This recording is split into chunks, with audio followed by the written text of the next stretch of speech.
Hello everyone, laws of exponents का third law आज हम लोग करेंगे। इसके पहले हमने दो लॉज पढ़ लिए थे, ठीक है ना।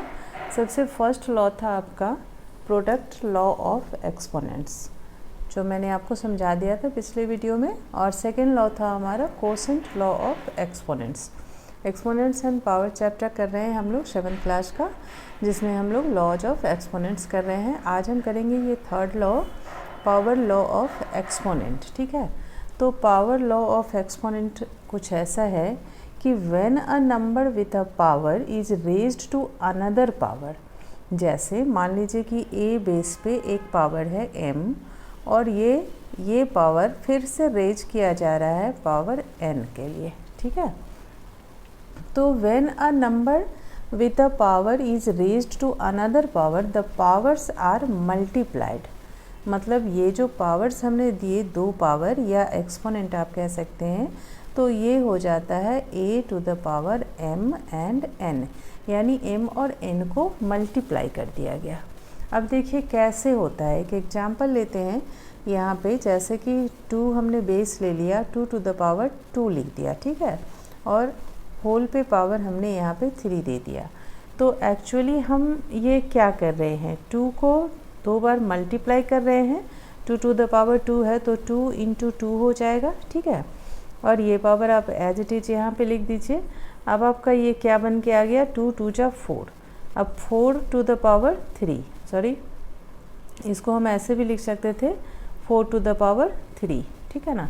तो फाइनली ये क्या हो के आएगा, 4 इंटू 4 इंटू 4।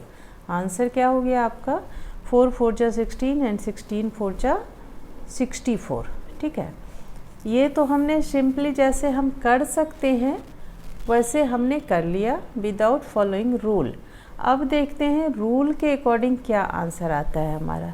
तो इन्होंने बोला है कि 2 पे पावर अगर 2 है और 3 है तो ये पावर जो है मल्टीप्लाई हो जाता है, यानी 2 इंटू 3 हो जाएगा यहाँ पे। तो अब ये क्या बन गया, 2 टू द पावर 6, ठीक है। तो अब 2 को 6 टाइम मल्टीप्लाई करते हैं तो हो जाएगा ये 2 into 2 into 2 into 2 into 2 into 2।